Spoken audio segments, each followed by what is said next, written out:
Primeira mensagem desta série, hoje dei-lhe o título A Perseverança chegou a Marte e à Terra. Será que a Perseverança já chegou à Terra também? É porque esta semana, eu não sei se vocês estiveram atentos às notícias, mas a Perseverança chegou mesmo a Marte. O que é que eu me estou a referir? Na quinta-feira passada, portanto no dia 18, há 2 dias atrás, a humanidade atingiu um objetivo pelo qual já andava a lutar há algum tempo, embora nós já tínhamos tido contacto com o planeta Marte, e aqui estou a falar literalmente do planeta Marte, e o que aconteceu no dia 18, para aqueles que estiveram um bocadinho mais distraídos, é que a NASA conseguiu alcançar o planeta Marte com uma cápsula, se quiserem, aquilo é um veículo que aterrou e que agora ele vai enviar informação, vai andar vários anos em Marte a tirar, enfim, exemplares e captar porções de solo e de outras características que vai enviando para a Terra. Aliás, já existem as primeiras fotografias desta cápsula. Algumas já estão a ser consideradas como as fotografias vão entrar nas fotografias do século, como parte das fotografias mais importantes que vão marcando um bocado a história da humanidade. Eu queria-vos dar algumas curiosidades sobre esta conquista da humanidade, porque é impressionante o tipo de empenho que é preciso colocar para conseguir atingir um projeto destes. Este projeto específico da Perseverança, porquê? Porque este veículo, este rover, como dizem os americanos, que agora chegou a Marte, este projeto começou a ser executado, pensado em 2012. Embora, é claro que isto é o resultado de investigação que é feita ao longo de décadas e décadas, mas em particular o envio e esta missão, vamos chamar-lhe assim, ela começou precisamente em 2012. Quer dizer, foram precisos 8 anos de trabalho específico para conseguir que este dia chegasse. Eu andei a tentar investigar quantas pessoas é que foi preciso envolver. Não consegui encontrar assim um número muito exato que me dissesse exatamente quantas pessoas estiveram envolvidas durante estes 8 anos para que isto fosse possível. Mas consegui encontrar um dado objetivo. Uma das notícias da NASA mesmo, que eu li no site da NASA, diz que só a partir de hoje, a partir de quinta-feira, vai haver 350 pessoas que vão passar a viver no horário de Marte. Ou seja, que pelo menos quando elas estiverem a trabalhar, elas estão alinhadas com o horário de Marte para poderem acompanhar, enfim, o desenvolvimento, não é, da missão. Vejam, 350 pessoas. Para o desenvolvimento deste projeto, provavelmente foram precisas muitas mais. Porque além das pessoas que estão na NASA, há cientistas e laboratórios e investigadores em todo o mundo. Eu até descobri que nós tivemos alguns portugueses, cientistas, que estiveram envolvidos nesta grande missão. Portanto, vejam, foram precisos 8 anos consecutivos de trabalho de várias centenas de pessoas. E se pensarmos no valor financeiro que foi investido para conseguir isto, é de cair para o lado. 2.500 milhões de dólares. Não é 2 milhões de dólares, que é muito dinheiro para nós, provavelmente para todos os que estamos a ver, mas não, é 2.500 milhões de dólares. É um número absolutamente astronómico. Vejam o tipo de investimento que foi preciso fazer para conseguir que este carrinho chegue a Marte e vá tirar medidas, enfim, e investigar e dar-nos a conhecer um pouco mais do universo. Agora, uma questão interessante é porque é que chamaram Perseverança a esta missão e àquele robozinho, que aquilo é um robô gigante e ultramoderno, que aterrou em Marte. Eu descobri que, na verdade, há uns anos atrás, a NASA lançou então uma espécie de um concurso nacional nos Estados Unidos e talvez até por todo o mundo, onde as pessoas podiam participar. Eles tiveram uns milhares de respostas de pessoas a sugerir nomes para a missão e especialmente para o rover, a cápsulazinha. E então ganhou, de facto, o nome Perseverança. E foi um menino, um miúdo aí com 12, 13 anos, que conquistou este prémio de ser ele que deu o nome à Perseverança. Ele escreveu um texto onde sugeriu o nome e depois justificou porque o nome. Eu escolhi aqui um parágrafozinho que vou partilhar convosco. Diz assim, escrito pelo menino. Como humanos, nós desenvolvemos-nos como criaturas que aprendem a adaptar-se a qualquer situação, por mais difícil que ela seja. Vamos encontrar obstáculos para chegar a Marte. No entanto, podemos perseverar. Muito interessante. Podemos perseverar. E foi isto que convenceu então a NASA a aceitar esta proposta. Não há dúvida que um projeto com esta natureza e tudo o que está envolvido, nós percebemos que é preciso muita perseverança. São milhares de horas, milhares de euros, milhares de pessoas durante muitos anos, sem terem a certeza se vão conseguir cumprir a missão. É evidente que mandar um objeto para o espaço e esperar que ele aterre em Marte, nós sabemos bem que o número de acidentes e de obstáculos que podem aparecer pelo caminho é gigantesco. Por isso é que muitas destas missões ao espaço têm falhado. Como sabem, até pessoas já morreram, astronautas morreram nestes processos, porque os riscos são enormes. Então, reparem, todo este investimento de pessoas, dinheiro, tempo, ele podia ter simplesmente destroçado num segundo se alguma coisa tivesse corrido mal. Mas o ser humano, como gosta de conquistas, teve perseverança suficiente para continuar apesar dos obstáculos. Ora, perseverança. Então nós já sabemos uma coisa hoje, que é a primeira parte aqui do título desta mensagem. Perseverança chegou a Marte. Agora já sabemos mais ou menos as condições em que chegou e o tempo que foi preciso. Mas a pergunta mais importante que eu tenho para vos fazer, irmãos, esta manhã, é se a perseverança está na Terra ou já chegou à Terra. E eu vou basear-me hoje num texto bíblico, que é um texto que tem profundas implicações na identidade dos cristãos. Particularmente dos cristãos que têm uma leitura, e se quiserem até uma identidade profética, quer dizer, entendem que nós vivemos num tempo que a Bíblia deixou-nos pistas e indicações para nós compreendermos. Nós vamos ler um texto que está em Apocalipse 14 e no versículo 12. E este será o texto-chave, vamos dizer assim, da mensagem que eu vou partilhar convosco esta manhã, para nós compreendermos onde está a perseverança. Ela não está só em Marte. A perseverança está na Terra e ela está aqui neste planeta de uma maneira especial a partir de um determinado momento da história. Vamos tentar hoje descobrir quando, onde e como. Leiam comigo então, Apocalipse 14, 12. Eu não preparei aqui nenhuma apresentação, não vamos projetar os textos para vos desafiar a abrirem a Bíblia. É claro que se alguém não tiver a Bíblia neste momento, pode ouvir, claro, a leitura que eu vou fazer. Então, Apocalipse no capítulo 14, agora vamos ler o versículo 12, depois já vamos estender aqui um pouco o horizonte. Este é o versículo-chave para entender onde está a perseverança. Então, a certa altura, depois de uma visão que João teve, e hoje vamos falar aqui muito sobre visões, porque João estava em visão quando Deus lhe estava a revelar a mensagem do Apocalipse e ele vai sendo chamado a atenção. Por isso é que parece que ele está sempre a olhar, a ver novas coisas. São novas visões, coisas que no céu e nas visões que ele tem lhe são chamadas a atenção. Nesta visão que ele teve aqui nos versículos anteriores, no capítulo 14, que já vamos ler, ele termina, vamos dizer, essa porção da visão dizendo isto: aqui está a perseverança dos santos. Aqui estão os que guardam os mandamentos de Deus e a fé de Jesus. Então, o apóstolo João viu algumas coisas que lhe permitiram dizer aqui.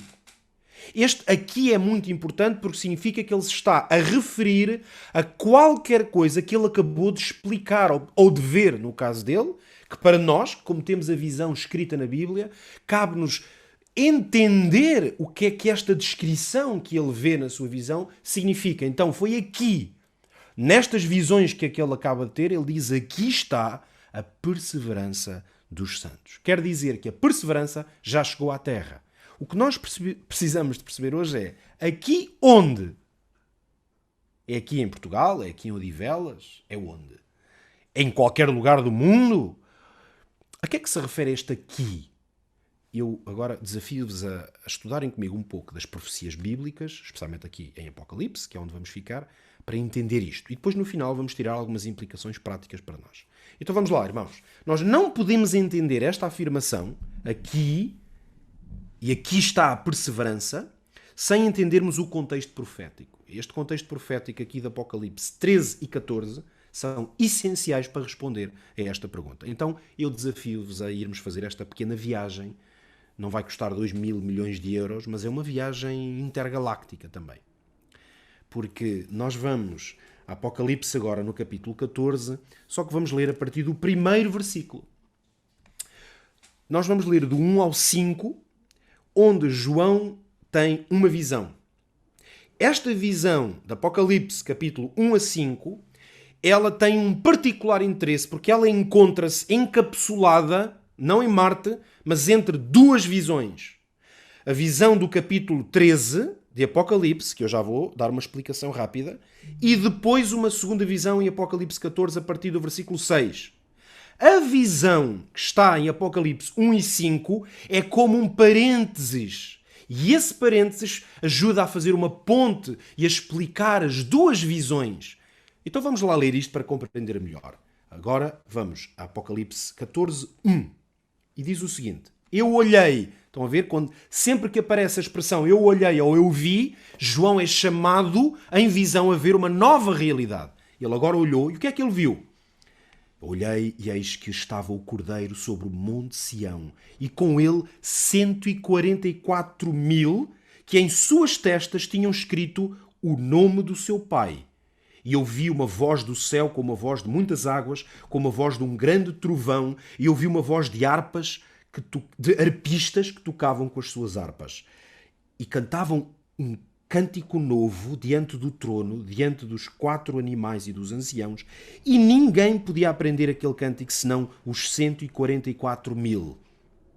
E agora diz, estes foram comprados, ou resgatados, ou redimidos da terra.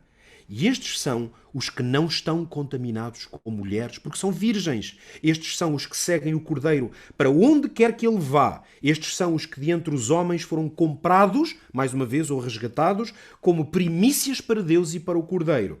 E na sua boca não se achou engano, porque são irrepreensíveis diante de Deus.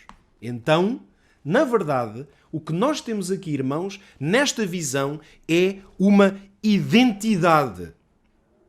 Antes de mais, esta visão passa-se onde? O que é que João viu? Nós podemos responder claramente a esta pergunta. É no céu. Esta visão é do céu. Porquê é que nós sabemos que é do céu? Porque ele olhou e estava lá o Cordeiro. Quem é o Cordeiro? Jesus Cristo.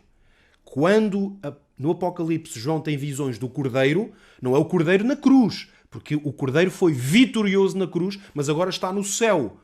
Na verdade, ele é Deus. Ele está à direita do trono do Pai. Ele está no santuário, ele é o sacerdote, o intercessor, ele é o Cordeiro. Então ele está no céu, sempre que o Cordeiro aparece. Aliás, ele diz que está o Cordeiro sobre o Monte Sião. Então nós sabemos que a visão aqui de Apocalipse 14, 1, que é esta pequena visão dos 144.000, ela acontece no céu. E agora, porquê é que tem a ver com identidade? Porque ele vai identificar um grupo a que chama os 144.000. Quem são estes? É um número que tem sido muito discutido ao longo do tempo. Isto não é, na verdade, não é difícil de entender à luz da informação que nós temos na Bíblia. É que este número trata-se de uma identidade. É uma referência a um grupo. Portanto, eu queria que vocês guardassem bem esta informação. 144.000 não é um número de pessoas em quantidade, é um título ou uma identidade de um grupo. Como é que nós sabemos isso? Porque o próprio texto identifica-os dizendo quem são eles. Reparem, são os que são resgatados ou comprados da terra. São os que são redimidos de entre os homens. Ou seja, é um grupo de pessoas que se distinguem de todos os outros seres humanos que vão estar onde? No céu. Esta visão, reparem, ela não é do céu no tempo em que João estava a ter a visão.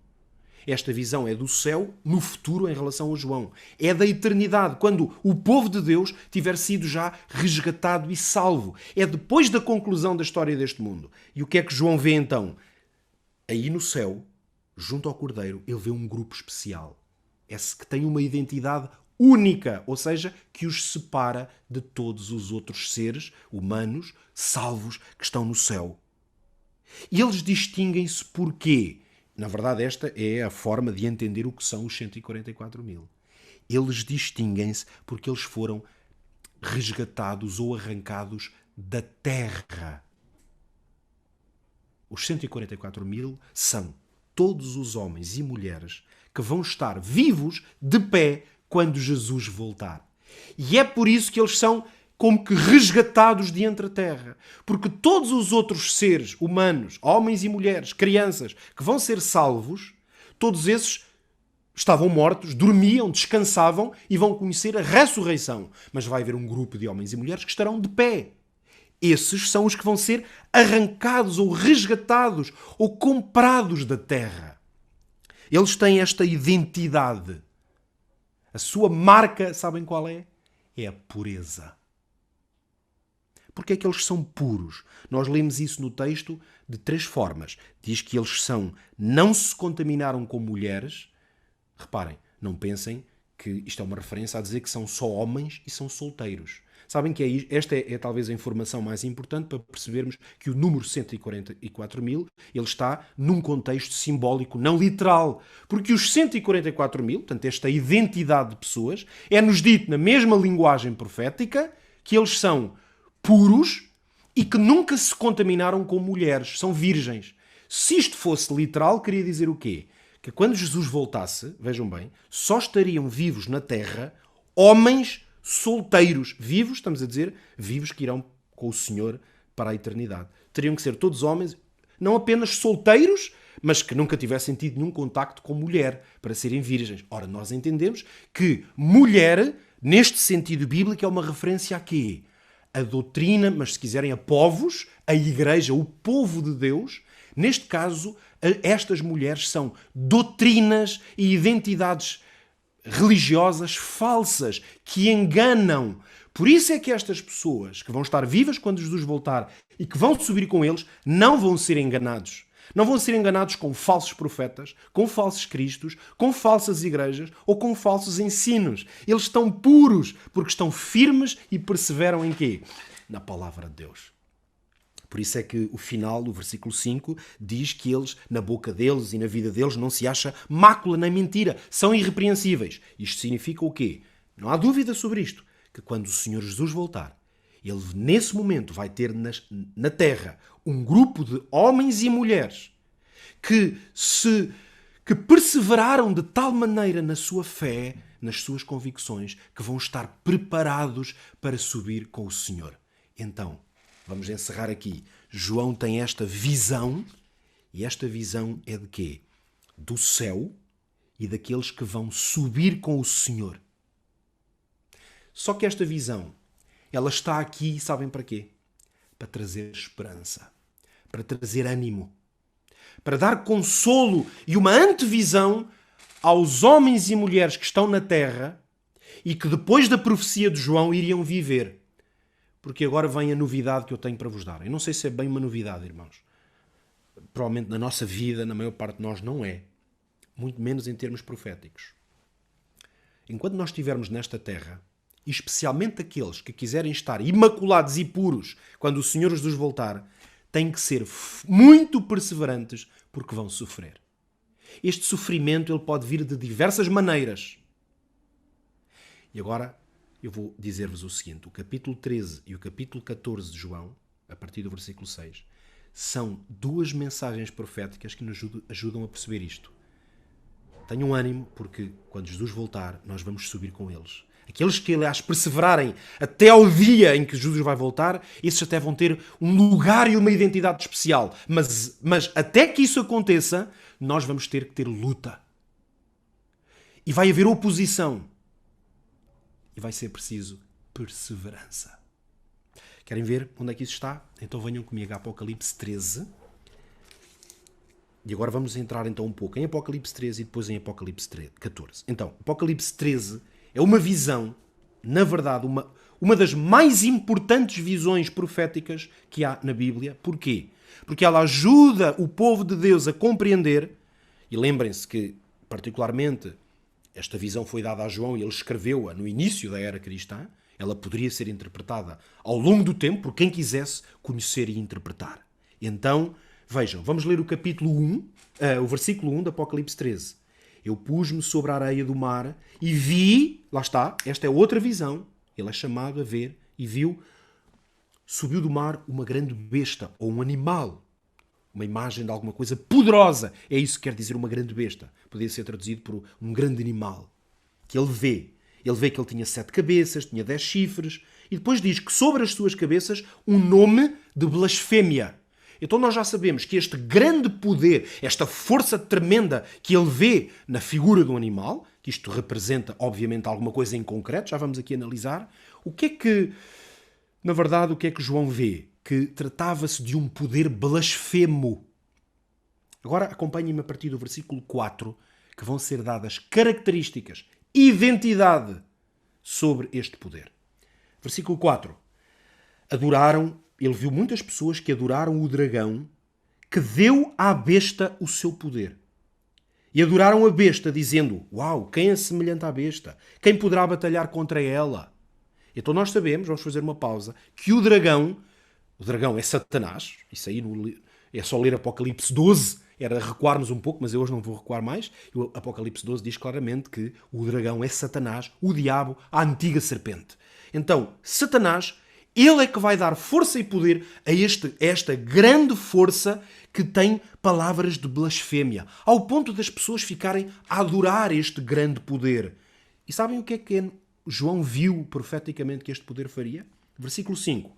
Foi-lhe dada uma boca para proferir grandes coisas e blasfémias, e deu-se-lhe o poder para agir. Cá está, para agir por 42 meses.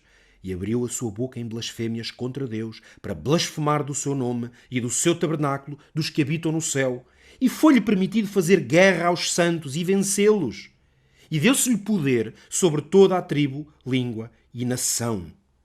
E muitos adoraram este grande poder. E adoram-no. O versículo 8 diz que adoraram-no todos os que habitam sobre a terra. Quer dizer que o seu poder foi universal, estendeu-se por todo o lado. Sobre toda a tribo, língua e nação. Exceto, adoraram-no todos. Esses, os que adoraram, são os que os nomes não estão escritos no livro da vida do Cordeiro. E agora, vamos terminar no versículo 10. Eu chamo a vossa atenção, porque ele diz: se alguém leva em cativeiro irá. Se alguém matar à espada, necessário é que a espada seja morto.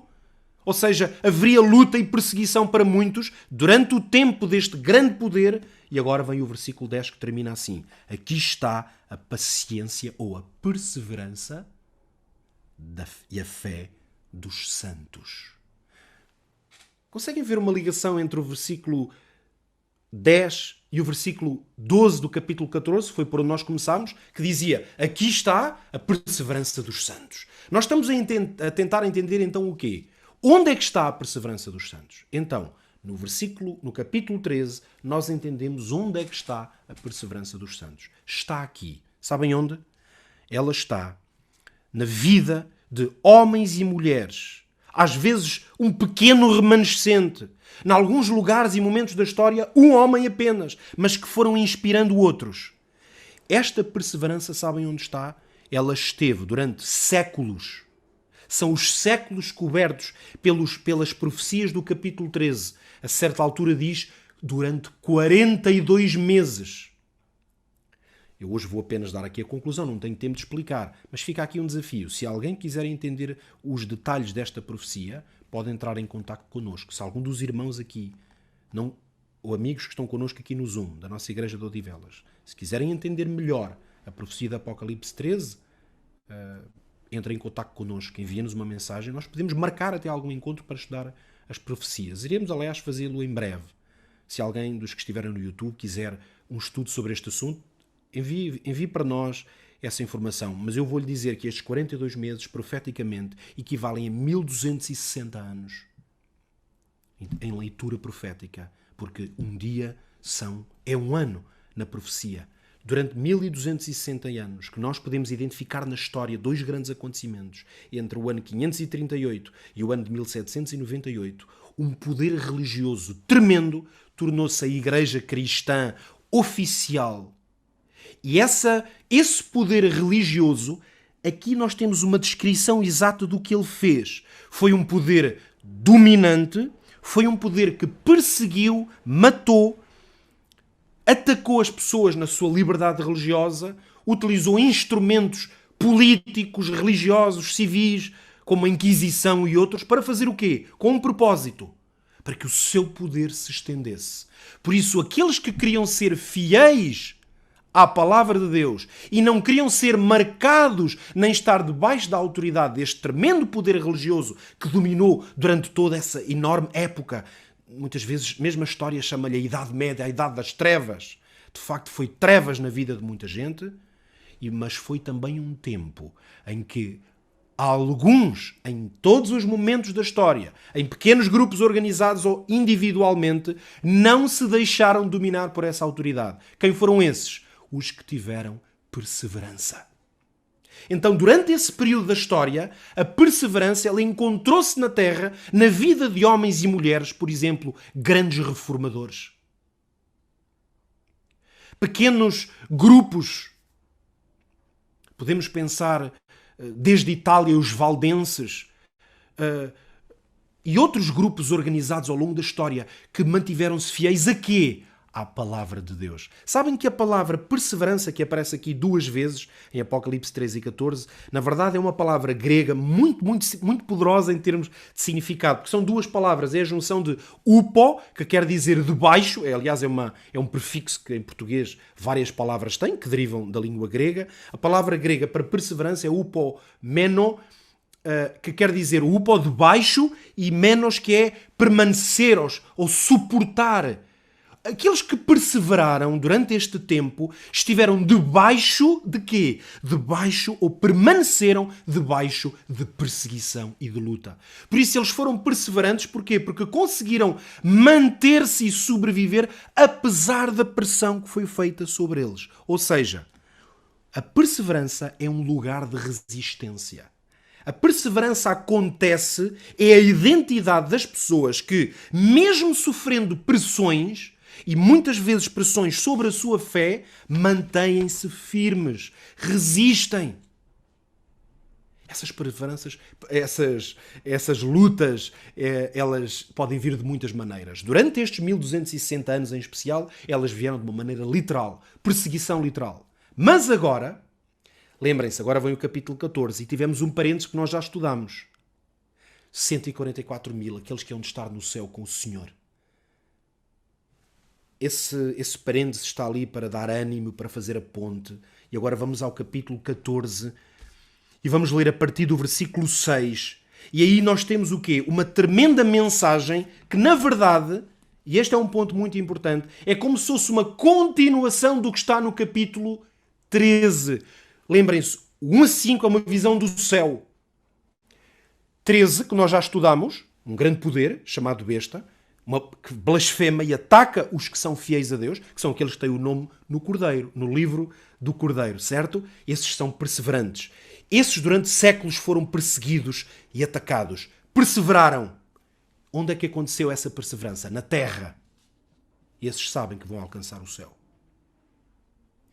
Mas nós dissemos, espera, mas os 144 mil são aqueles que vão estar vivos quando Jesus voltar. Estes que sofreram as perseguições de Apocalipse 13 já não vão estar vivos. Esses descansaram. Mas, agora Apocalipse 14 traz-nos a outra dimensão, a outra parte profética de perseverança. Leiam comigo então. A partir do versículo 6, diz o apóstolo, eu vi outro anjo. Cá está, uma nova visão. Por isso é que nós sabemos que 1 a 5 de Apocalipse 14 é uma visão, foi um parênteses que se encerrou, foi no céu. Agora voltamos à terra. E voltamos quando? Depois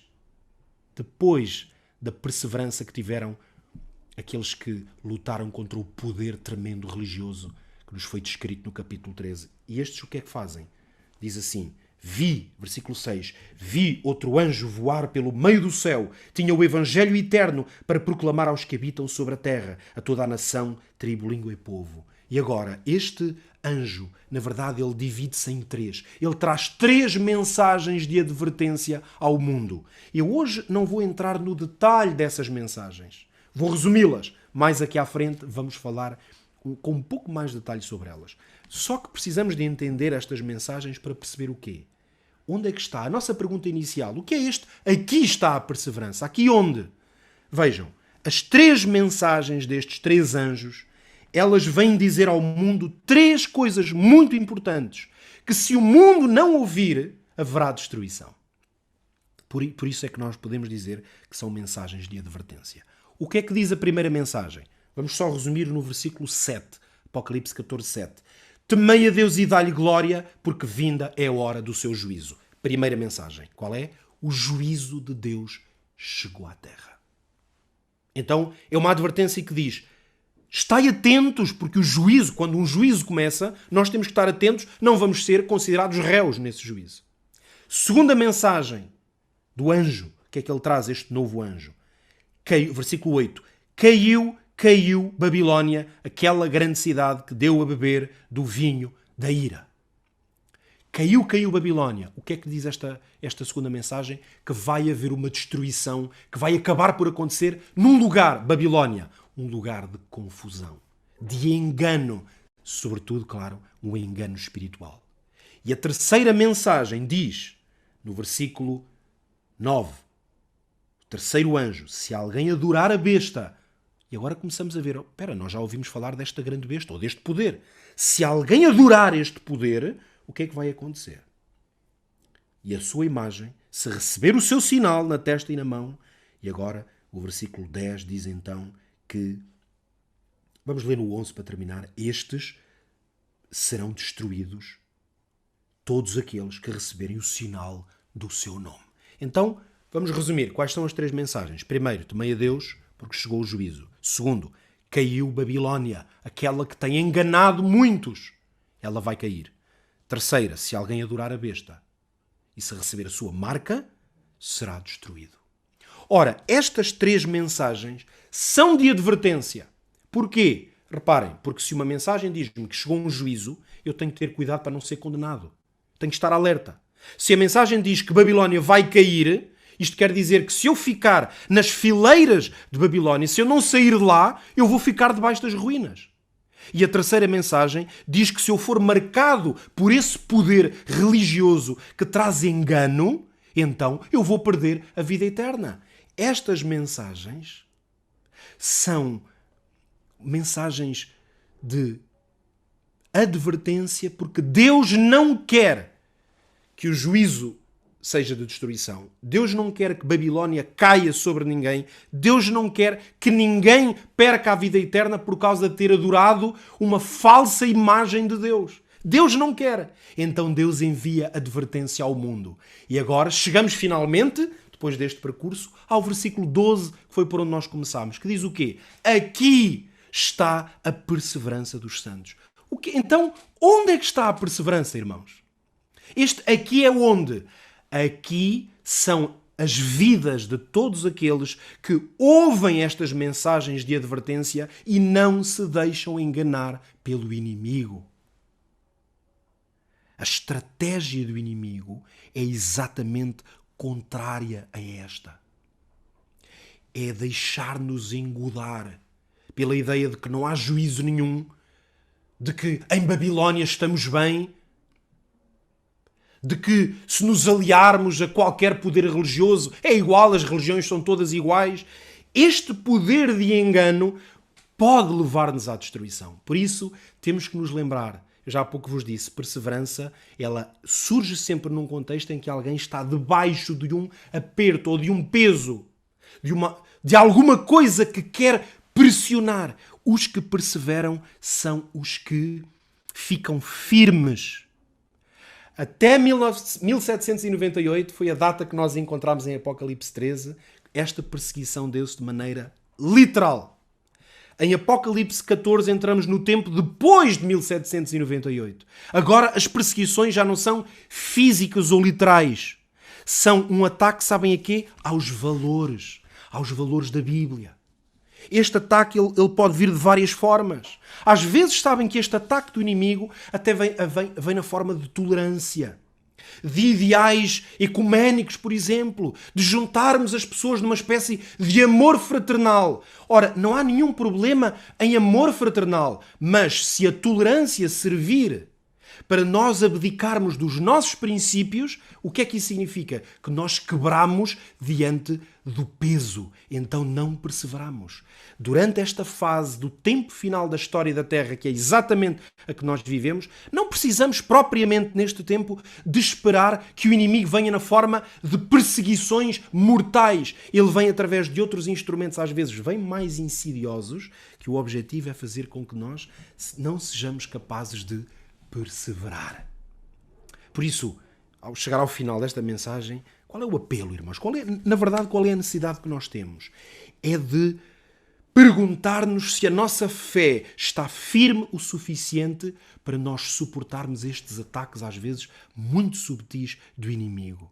Presentes e futuros, porque ele até pode vir no futuro a atacar-nos de outras formas. Mas quando esse peso vier sobre nós, quando estivermos debaixo dessas pressões do inimigo, seja na forma que elas vierem, nós somos aqueles que perseveramos. Quer dizer, estamos firmes, somos fiéis no Senhor. E eu deixo-vos hoje, ao terminar, como que 3 dicas, se quiserem, 3 palavras de conselho para vos dizer, se querem perseverar na hora da dificuldade, há 3 coisas que nós podemos ter a certeza. A primeira é-nos dada na parábola do semeador. Eu vou só ler aqui no capítulo 8. Lembram-se com certeza da parábola do semeador que Jesus contou, que um servo do Senhor andava a lançar a semente e ela caiu em terra e às vezes em lugares que a terra não era boa, no caminho, no meio dos espinhos, e aquela semente não frutificava. E o versículo 8 capítulo 8 e o versículo 15 de Lucas diz-nos que houve uma semente que caiu em boa terra. E o que é que nos diz? A que caiu em boa terra. Esses são os que, ouvindo a palavra, a conservam no coração honesto e dão fruto com perseverança. Então, irmãos, a primeira forma de nós nos mantermos firmes e sermos perseverantes diante de qualquer tipo de perseguição ou pressão é ouvirmos a palavra, é estarmos firmes, é conservarmos a palavra na nossa vida. Por isso, o que é que eu vos digo esta manhã, todos os que me ouvem neste momento? Ouçam a palavra de Deus. Leiam a palavra de Deus. Querem um truque, uma dica prática? Se nós, na nossa vida, passamos muito mais tempo, por exemplo, a ler ou ouvir outras coisas que não têm nada a ver com a palavra de Deus, não se admirem depois não termos força suficiente para sermos perseverantes. Nós temos que equilibrar bem na nossa vida o tempo que passamos com outros, digamos, disponíveis a outras influências do que o tempo que passamos com o quê? Com a palavra de Deus. Porque ela vai ajudar-nos a perseverar. Sabem que uma segunda coisa muito importante para sermos capazes de perseverar, lemos isto em Hebreus, no capítulo 13. E este é um conselho prático muito importante que eu vos vou deixar, irmãos. O Senhor advertiu-nos de várias formas sobre isto. Em Hebreus 3, eu vou ler o versículo 12 e depois o 13. Irmãos, que nunca haja em qualquer de vós um coração mau e infiel para se apartar do Deus vivo. Porque é isto, a infidelidade é apartar-se de Deus. Mas agora o versículo 13 tem a tal dica prática. Antes exortai-vos uns aos outros todos os dias. Exortai-vos uns aos outros. Sabem que nós podemos falhar na nossa fé e não ser perseverantes. Uma coisa que nos ajuda a evitar isso é a comunidade, o grupo. Por isso é que o apóstolo diz, exortai-vos uns aos outros. É a força da comunidade. Como é que nós chamamos a isto? Igreja. Por isso é que todos nós precisamos muito da igreja. E eu de todo o meu coração digo-vos, se vocês querem manter-se perseverantes, estejam o mais próximos possível da igreja, dos irmãos da igreja. Comuniquem uns com os outros. Venham às atividades, às reuniões, à comunidade da igreja. Invistam-se na comunidade. Aproveitem as oportunidades sempre que nós temos programas, pregamos a palavra de Deus, estudamos reuniões de oração e outros momentos, estudamos a Bíblia. Agora fazemos-lo ao domingo, por exemplo, às 6h30.